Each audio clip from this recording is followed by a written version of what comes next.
Good morning mga ka-faith! Kay sarap gumising sa umaga, lalo na't alam mong si Jesus ay lagi mong kasama. Siguradong ang araw mo ay sasaya, ang buhay mo ay gaganda. Kaya kung ano man ang hinaharap mong pagsubok o problema mga kapatid, just keep the faith. Let us put God first sa araw na ito. Tara, samahan niyo po ako, mag-devotion muna tayo. Ako pa rin ang inyong makakasama tuwing Martes ng umaga. I'm Deaconess Sharon, your devotional leader for today.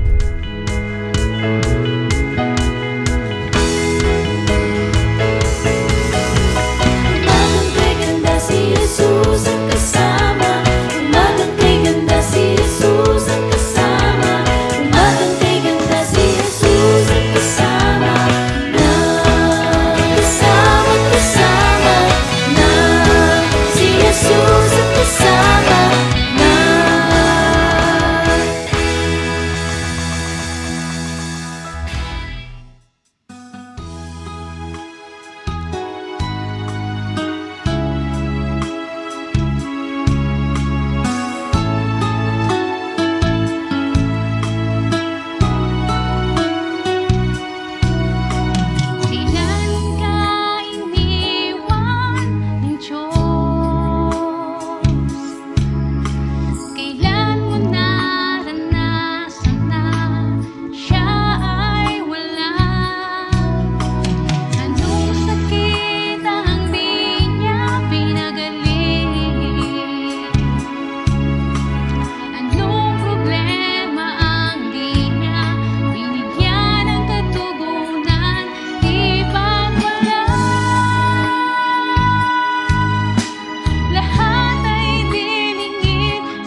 Amen. Purihin po ang Panginoon sa mensahe ng awit na ating napakinggan. God's morning mga ka-faith. Kaya let's talk about standing firm in faith. Nais ko pong basahin ang pagbabasihan ng ating short message sa umagang ito. Mula po yan sa Book of Jude, chapter 1, verses 3 to 4. Ganito po ang sinasabi sa wikang Tagalog. Ang mga huwad na guro. Mga minamahal, ang nais ko sanang isulat sa inyo ang tungkol sa kaligtasang tinatamasan nating lahat. Ngunit nakita ko ang kailangang isulat sa inyo'y isang panawagan na inyong ipaglaban ang pananampalatayang ipinagkaloob minsan at magpakailanman sa mga banal. Sapagkat lihim na nakapasok sa inyong samahan ng ilang taong ayaw kumilala sa Diyos, binabaluktot nila ang aral tungkol sa kagandahang loob ng Diyos upang mabigyang katuwiran ang kanilang kahalayan. Ayaw nilang kilalanin si Jesucristo, ang ating kaisa-isang pinuno at Panginoon. Noon pa mang una, sinabi na ng kasulatan ang kaparusahang nakalaan sa kanila. Amen. Purihin po ang Panginoon sa kanyang mga salita. Ipaglaban ang naunang tinanggap ng pananampalatayang ipinagkaloob sa inyo. Yan po ang panawagan ni Judas o ni Jude, ang sumulat ng liham ng tekstong ito na ating binasa. Hindi po si Judas Iscariote na nagkaluso sa Panginoon, kung hindi Judas na isa sa mga alagad ng Panginoon. Binalaan niya ang kanyang mga kapatid sa pananampalataya na mag-ingat sa mga bulaang guro, na nagsasabing nananampalataya din naman sila.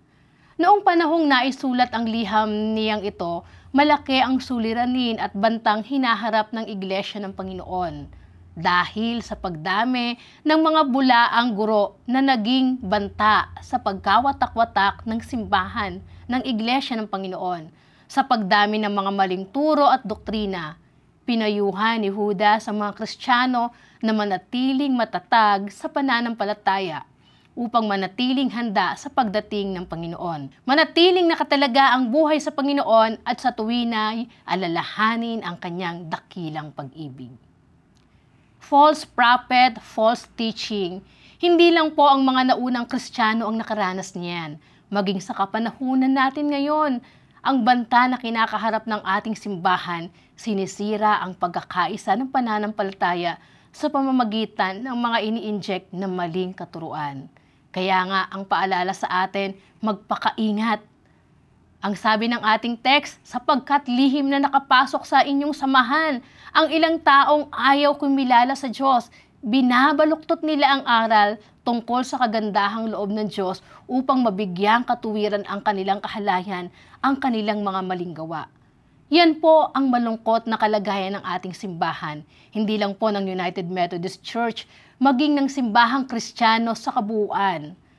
Kailan nga lang po ay nabasa at nakita natin sa mga news, sa mga social media, ang paglabas ng mga nagsasabing sila daw ay sugo ng Diyos. Subalit ang kanilang gawa, sa kanilang mga gawa ay hindi naman nagre-reflect ang Panginoon na kanilang ipinapahayag. The devil is at work para sirain ang simbahan ng Panginoon, para pagwatak-watakin ang mga magkakapatid sa pananampalataya.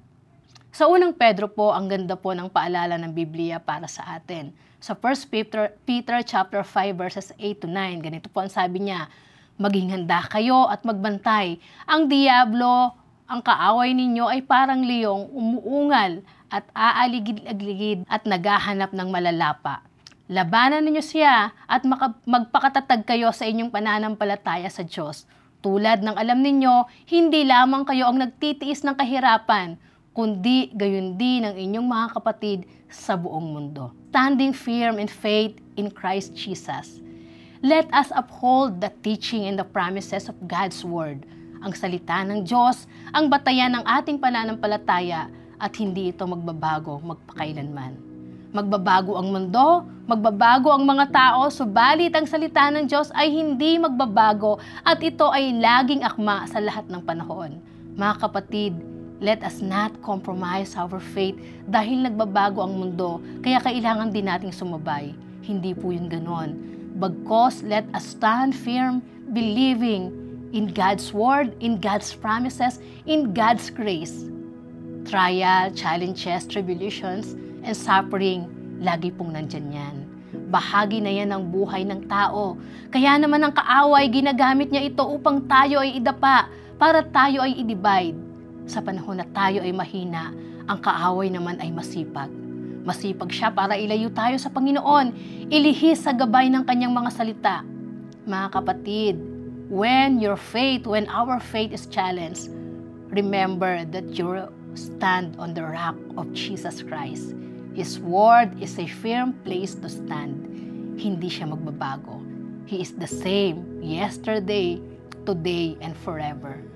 Kaya, magpakalalim tayo mga kapatid. Magpakalalim tayo sa aral ng salita ng Diyos. Magbasa, makinig, lalo higit isabuhay natin ito. Yakapin natin at panghawakan ang mga pangako ng kanyang salita. upang kung dumating man ang bagyo, mananatili tayong nakatayo. Hindi tayo mabubuwal sapagkat alam nating kasama natin ang Diyos. Mga kapatid, let us come to God in prayer. Ipanalangin natin ang bagyo na pinagdaraanan ng ating iglesia, ng ating simbahan. Na nawa ay manatili tayong matatag at nagkakaisa sa pananampalataya at paglilingkod na walang ibang itinataas kung hindi ang Panginoong Diyos lamang. At kung tayo man o kung meron man dumaraan ng matinding bagyo ng pagsubok sa buhay, ipanalangin natin na manatili tayong matatag sa pananampalataya. Panghawakan po natin ang salita ng Diyos at ang kanyang mga pangako. Tutulungan niya tayong malagpasan ang lahat ng ito. Patuloy lamang tayong magtiwala sa Kanya. Manalangin tayo, kapatid. Hallelujah, Lord Jesus, kay buti mo. Tunay na dakila ka sa aming mga buhay. Ikaw ang Diyos na pinagmulan ng lahat ng meron kami, ng aming buhay at ng kalakasan. Ikaw, Panginoon, na ugat ng aming pananampalataya. Nagpapasalamat kami, Panginoon, sapagkat ang iyong salita ay aming matibay na saligan, Panginoon, na sa lahat ng pagkakataon, anumang sitwasyon, ay aming pong masasandigan. Lord, salamat po sa mga paalala ng iyong salita, sa mga pangako ng iyong salita na aming pong pinanghahawakan. Ang dalangin namin, Panginoon, tulungan mo po kami na maging matatag sa aming pananampalataya, upang anuman ang gawin ng kaaway, anumang hamon at pagsubok, anumang bagyo ng buhay ang dumating sa amin, mananatili po kaming matatag, Panginoon. Idinadalangin po namin sa iyo ang aming iglesia, ang United Methodist Church, Panginoon. Nalalaman niyo po ang kalagayan at sitwasyon, Panginoon, na aming pinagdaraanan. Ang pagkabahabahagi, Panginoon, ang mga maling kaisipan, Panginoon, ang mga kaisipan na nagdudulot ng division, Father God, ang lahat ng ito ay hindi po nalilingid sa iyo. Panginoon, tulungan mo po kami. Kahabagan mo po, Panginoon, ang aming iglesia, O Diyos. Nawa, patuloy na pagbuklorin mo kami ng iyong pag-ibig, ng iisang pananampalataya, Panginoon, na ikaw lamang ang itinataas.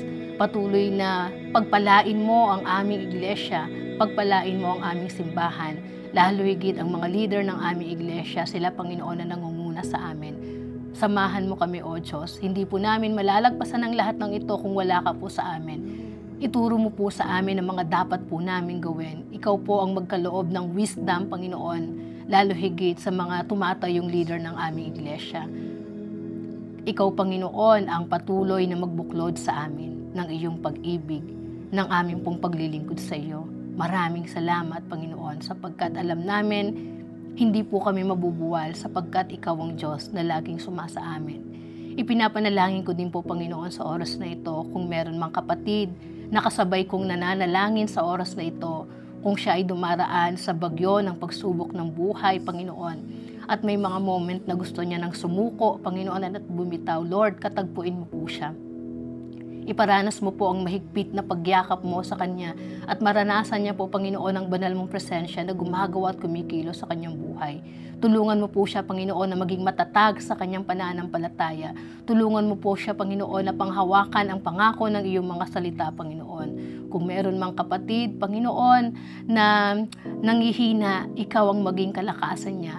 Sa kanilang pangangailangan, ikaw ang Jehovah Jireh na tutugon, Panginoon. Sa kapatid na mayroong karamdaman, Panginoon, ikaw ang Jehovah Rapha, ang aming dakilang manggagamot.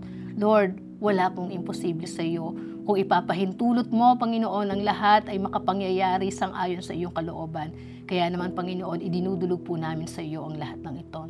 Maraming salamat, O Diyos, sa pagpapala mo sa amin, sa pagpapala ng iyong mga salita.